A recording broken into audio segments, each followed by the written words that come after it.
নমস্কার বন্ধুরা, birds care চ্যানেলে খুবই একটা গুরুত্বপূর্ণ ভিডিওতে আপনাদের সবাইকে জানাই 2024-এর শীতের অনেক অনেক শুভেচ্ছা। তো বন্ধুরা, পাখি এক দেশ থেকে অন্য দেশে ডেলিভার হয় কি না এই নিয়ে কিন্তু আমার সাবস্ক্রাইবারদের মনে অনেক কোশ্চেন আছে এবং তারা আমাকে কিন্তু কমেন্টস বক্সে ভরে দিয়েছেন যে পাখি ডেলিভার হয় কি না, আমরা ইন্ডিয়া থেকে বাংলাদেশে নিয়ে যেতে পারি কিনা বা বাংলাদেশ থেকে ইন্ডিয়াতে নিয়ে যেতে পারি কিনা। এই রকম অসংখ্য কমেন্টস কিন্তু আমার ইনবক্সে ভরে গেছে।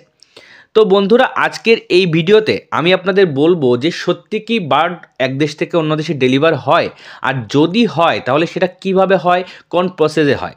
তো এই সমস্ত বিষয় কিন্তু আজকের ভিডিওতে বলবো। তো বন্ধুরা, স্কিপ না করে কিন্তু শেষ পর্যন্ত দেখবেন। আর যারা আমার চ্যানেলে নতুন আছেন তারা কিন্তু চ্যানেলটিকে অবশ্যই সাবস্ক্রাইব করে দেবেন আর পাশের বেল আইকনটি প্রেস করে দেবেন, যাতে এমন ইনফরমেটিভ ভিডিও আপলোড করার সঙ্গে সঙ্গেই আপনার কাছে গিয়ে পৌঁছায়। তো বন্ধুরা, চলুন দেরি না করে খুবই একটা গুরুত্বপূর্ণ বিষয়টি শুরু করি।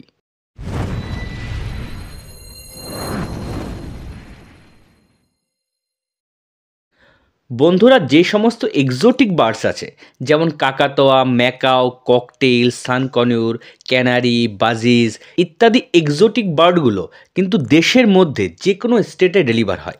কিছু কিছু বার্ড সেলার আছে যারা হোল ইন্ডিয়াতে বা হোল বাংলাদেশে কিন্তু পাখি ডেলিভার করেন।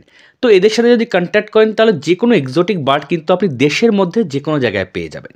তো এবার আসি কান্ট্রি টু কান্ট্রি, মানে এক দেশ থেকে অন্য দেশে পাখি ডেলিভার হয় কিনা। বন্ধুরা, এক দেশ থেকে অন্য দেশে পাখি কখনোই ডেলিভার হয় না। যারা আপনাকে বলবে আমি পাখি ডেলিভার করে দেবো এক দেশ থেকে অন্য দেশে, কিছু টাকা আমাকে দিয়ে দিন, তারা কিন্তু অবশ্যই স্ক্যাম করছে।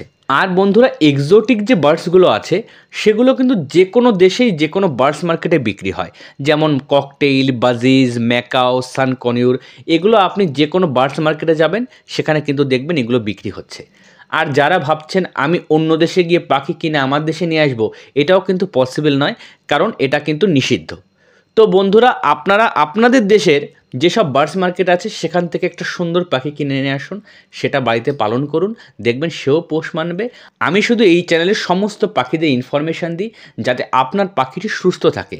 যে যে দেশে যে যে পাখি অ্যালাউ আছে তারা সেই পাখিগুলো পুষুন আর আমার ভিডিওগুলো দেখুন, তাহলে আশা করি আপনার পাখি সবসময় সুস্থ থাকবে। তো আজকের মতো এখানেই শেষ করছি। ভিডিওটি শেষ পর্যন্ত দেখার জন্য আপনাদের অসংখ্য অসংখ্য ধন্যবাদ।